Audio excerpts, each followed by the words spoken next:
Welcome, everyone. I am Bob Wurzelbacher, the director of the Respect Life Office for the Archdiocese of Cincinnati, and this is our video podcast series that we call Being Pro-Life. Each month, we'll discuss a different topic in the Respect Life arena. We'll hear a personal story from someone deeply affected by that issue, and finally, we'll share ways that you can get involved. This month's topic is religious freedom and conscience protection.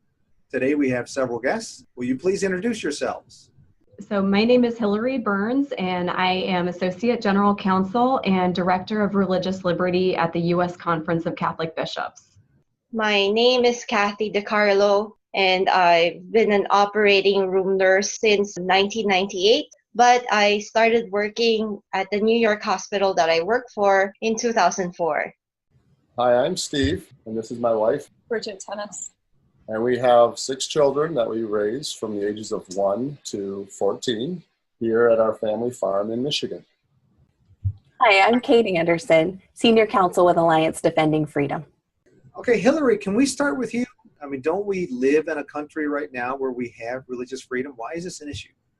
Well, Bob, I think what a lot of your listeners need to recognize is that we are facing some real challenges in the United States regarding religious liberty and conscience protection. So we've seen a number of incidents where people have been coerced against their deeply held religious beliefs to participate in things like abortion and same-sex marriage, and they've been forced by government agencies in some cases. You might lose your job or your livelihood, your profession, and so we really need to be concerned about these things if we care about conscience protection for all people. Okay, well, thanks, Hillary, for that little intro. Why don't we turn to Kathy for a moment? Kathy, why don't you share us your story of your experience working at your hospital? Thank you, Bob, for hearing my story. In 2009, I was coerced by my hospital to assist in the abortion of a 22-week-old fetus. I was misled by them saying it was an emergency, and it turned out not to be.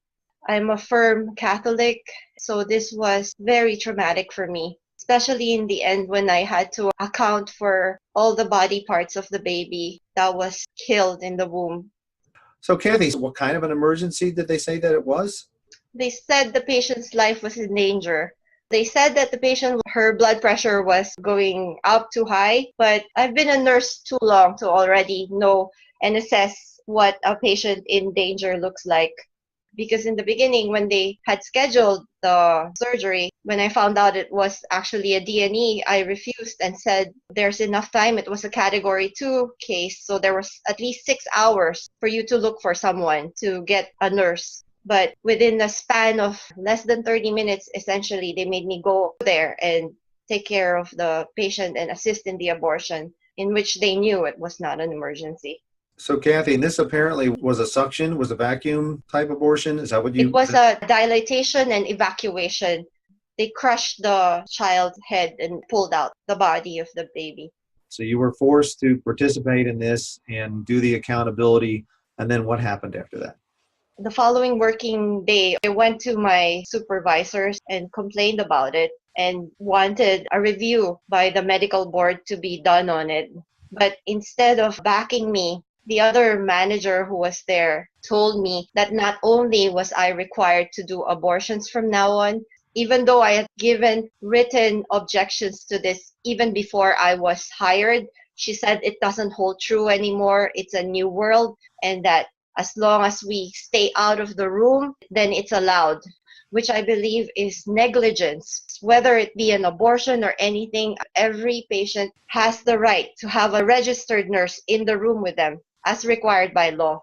Okay, so you objected to your supervisor. You were simply told that you could step out of the room, but that's against the law for the nurse not to be in the room at the time. And there wasn't an emergency, and there really was time to find a different person who was not objecting to abortion to assist in this surgery, but they didn't do that. I experienced a lot of harassment, and my fight continued because I found out from that day when I complained, other nurses came to me and told me that the same thing had happened to them. But they were too scared to complain, and they knew that the more they did whatever management asked them to do, then they would have an easier time at the job. It is true. When I complained, The supervisor came to me and told me, "We will give you back any calls, any overtime that you want, as long as you sign on this piece of paper saying that I would assist in any abortions as long as they were deemed emergencies." When I refused, they started battering me and getting mad at me.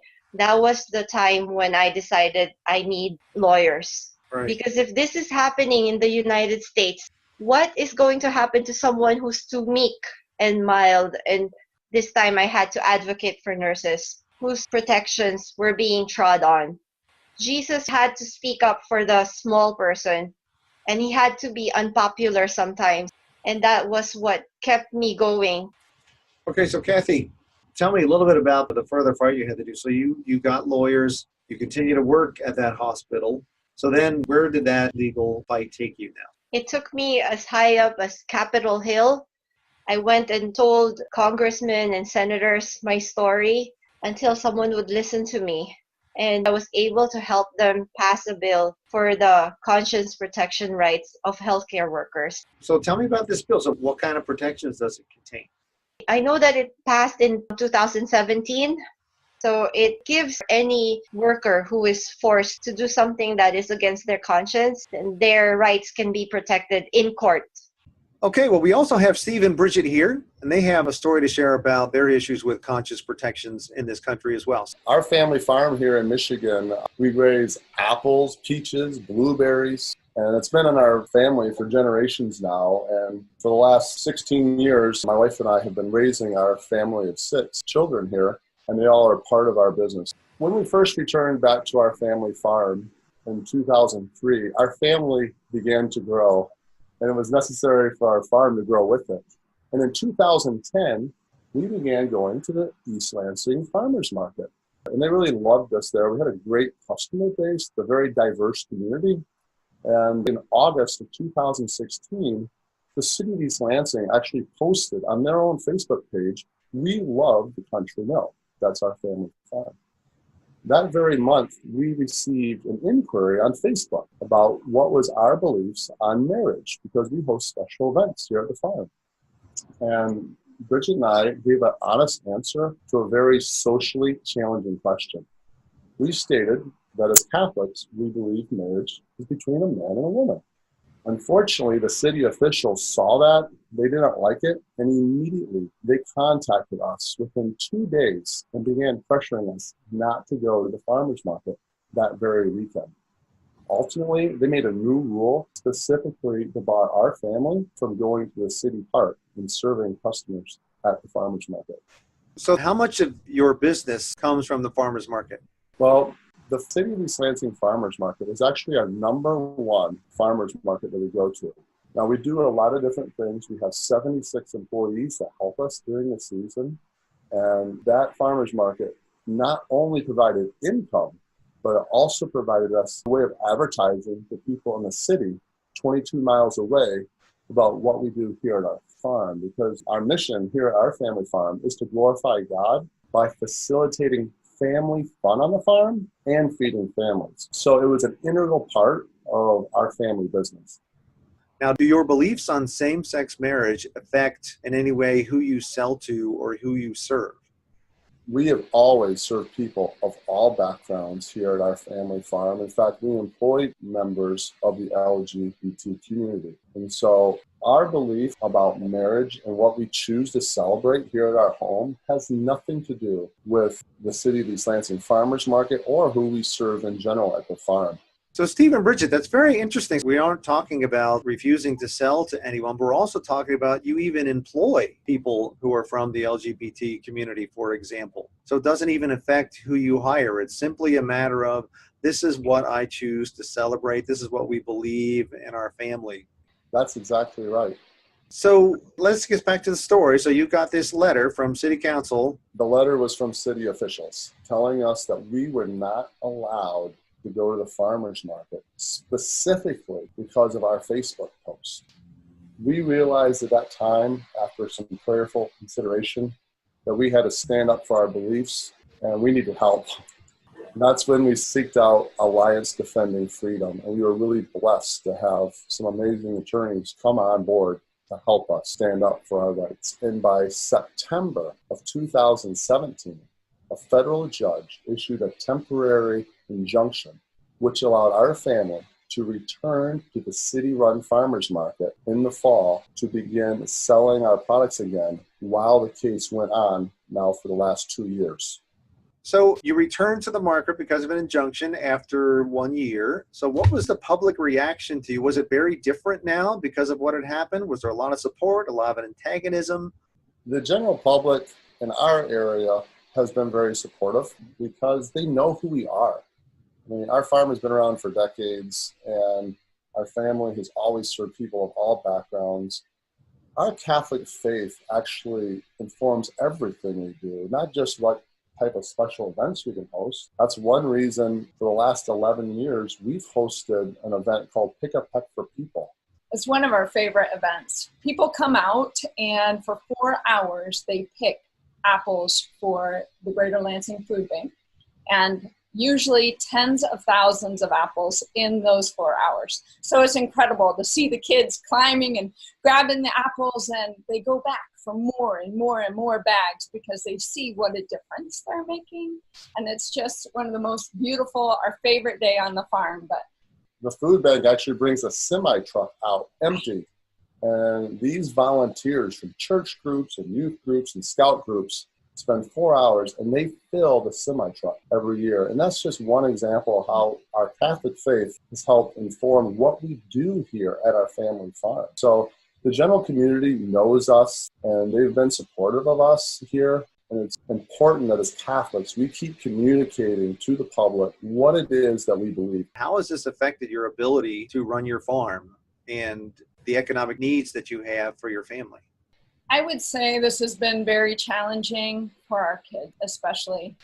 We have 2 teenagers who are on social media, and they don't know what is the truth. And if we don't teach our kids the truth, someone else is. And so we even talked to our 5-year-old about some of these issues as they have come up. And it's hard, but the biggest thing is to teach them that we love everybody. We just can't celebrate everything people want to celebrate. Bridget, I love that. We love everyone, but you can't celebrate everything that everyone celebrates. As a family farm, there's a lot of special events that we choose not to celebrate, such as haunted attractions involving gory Halloween things. We do not host bachelor parties or bachelorette parties, but yet we still serve people of all backgrounds. So that's the challenge, I think, is communicating our Catholic beliefs to the public so they understand what it is we actually believe as Catholics. With love and with respect to everybody. Kate, let us turn to you for a second. Where is this sitting in court right now? What's the timeline and what's going on? In September 2017, the federal judge issued a temporary order to make sure that Steve and Bridget could go back to the market while the case was continuing. Now the case has continued, and we just argued in front of the court for that order to be made permanent, and we're awaiting a decision from the court. And then is there anticipation if that rules in your favor that would be appealed and this is going to go on for a long time? We don't know if it'll be appealed. It could be appealed if this decision comes out in our favor, but we're very hopeful. At stake here are important free speech and religious freedom issues, the right of Steve and his wife Bridget to speak their Catholic beliefs about marriage. And we're very hopeful that the federal judge will understand how important those issues are for everyone. Hillary, we talked a little bit. We heard some stories related to abortion and same-sex marriage. Are there other fairly prominent cases that are in another category? Well, Bob, one thing that we're dealing with right now in particular is people being subjected to a religious test on their ability to serve in public office. So we've seen several nominees for the federal judiciary who've been asked really intrusive questions about their Catholic faith. So we saw that in the fall of 2017 with one nominee in particular who was asked about her Catholic faith, and one senator told her that the dogma lives loudly within you, and that's of concern. And several nominees over the last few months have been interrogated about their membership in the Knights of Columbus, of all things. I mean, we think of the Knights and all the charity work they do, and to think that being a member of the Knights of Columbus could bar someone from serving our country in one of these roles as a judge or other public office. It's something that Catholics and people of all faith really need to be concerned about. So this has certainly been educational for me. I've heard some stories that I wasn't all that aware of. So we're concerned about this issue now. So what can we do about it? Absolutely, Bob. I think your listeners can go to the USCCB website. Our main religious freedom page is usccb.org/freedom. And they can learn about the current situation with religious freedom. They can educate themselves about different topics. And another thing that is coming up is Religious Freedom Week. Every year, the USCCB highlights religious freedom in a particular way from June 22nd to June 29th. So we start off with June 22nd, the feast of Saints Thomas More and John Fisher, and we end with the feast of Saints Peter and Paul. And during that time, we focus on various topics of concern, and we have one-pagers where you can pray, reflect, and act on each of these topics. So we cover things like no religious tests for public office, or the freedom of faith-based adoption and foster care agencies to serve children in accordance with our faith. Now, do you have to go to the website every day, or can you sign up to have these texted? So they can sign up for USCCB Religious Freedom Action Alerts. So you can text the word freedom to the number 84576, and that will sign you up for USCCB Religious Freedom Action Alerts on breaking religious freedom news. Okay, great. There it is. Now, when I click on one of these daily things for Religious Freedom Week, at the bottom here, I see sign up for our newsletter. So what is that? Yes, Bob. So our newsletter is called Free to Serve, and it's a monthly e-newsletter that we send out, kind of compiling the various religious freedom related news and action alerts that people can sign up for that email and just get it once a month. Okay, great.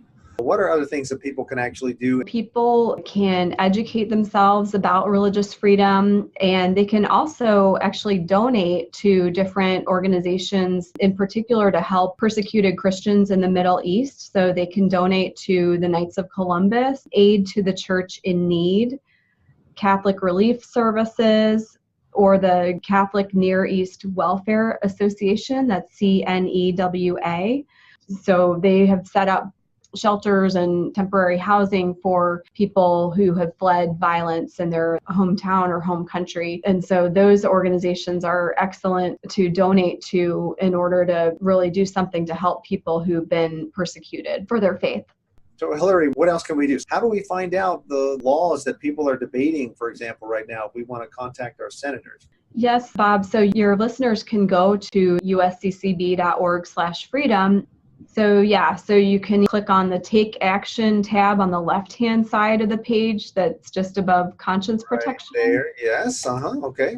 And then you can sign up for action alerts at the USCCB Action Center. That will take you to our Voter Voice website, which has several action alerts on various topics. For example, one big religious freedom issue that we can see coming is the Equality Act. We spoke earlier about sexual orientation and gender identity, or Usccb laws. The Equality Act would cause major ramifications for religious freedom, even possibly forcing houses of worship to be considered as public accommodations, which would then subject them to these Usccb laws. And so we have an action alert up about the Equality Act and why we need to oppose that. And so if people sign up, though, for USCCB alerts, then they can be informed about these issues as they arise and then take action to try to fix these problems in our society that threaten religious freedom.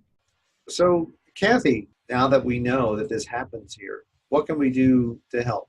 I can say that I am grateful to Alliance Defending Freedom for taking up my cause and doing it at no cost to me. They helped me to bring this out into the open. If your listeners would like to donate to ADF, then that would help a great deal. You can go to www.adflegal.org. ADF, of course, Alliance Defending Freedom. adflegal.org. That'll take you to the Alliance Defending Freedom page. You can read their story, and if you would like to support them so that they can pick up the fight for people like Kathy, go right there to the donate page and give whatever you feel called to give to them. Check out ADF. There are so many religious freedom cases that they are taking on and defending people like us to help them be strong in their faith and not to be targeted because of our religious belief. So Kate, just for our listeners, do you have any other quick stories you might want to share that you're aware of that we want to let people know that this isn't just an isolated case? Bob, Steve and Bridget aren't an isolated case. We're seeing cases all across the country, particularly involving small businesses, where the government is trying to tell those business owners what they can believe and what they can speak, particularly on the issue of marriage. I represent a graphic designer in Colorado who is in a very similar position. We represented Jack Phillips, the cake baker that many know about. And in that case, the Supreme Court loud and clear told governments, you cannot act with hostility towards religious beliefs. Religious people in this country have a right to believe what they believe and to speak those beliefs. And that's important. That's at play here. Steve and Bridget's case is one of the more egregious examples we've seen. The city is not only targeting them with punishment, but openly ridiculing the Catholic beliefs about marriage and telling Steve and Bridget that they must change their beliefs in order to do business in the city. And that's something that, regardless of what people think about marriage, they should be very concerned about. Right. I mean, that's the whole topic today. People are being told that you cannot do what you do for a living. You cannot work with us in public because of what you believe. And it is a long-held belief with many well-respected religions and faith, and even non-religious. Is there anything else that anyone wants to add to this conversation that you think needs to be said? Bob? Yeah. When this first happened to us, we very much felt like we were from the Good Samaritan story. We felt like we were in the ditch. There were people we knew that just passed right on by, want to keep their distance from us because they didn't want to get caught up in a social media frenzy. But then there was those people like the Good Samaritan that came by, they put their hand out, they prayed with us, and they helped bring us up. And so I would just challenge all listeners out there, you know, when you hear stories like this, reach out to people, kind words, a letter, prayers. These things go a long ways to help people stand up for the rights, not just for themselves, but for all of us as Americans. Steve and I gave our lives to work in the military when we got out of college. And we took an oath to support and defend the Constitution of the United States against all enemies, foreign and domestic. And never did I think that I would have to return as a civilian and make sure that the religious freedoms are protected against our own government. I've learned so much. It's been such a pleasure meeting everyone.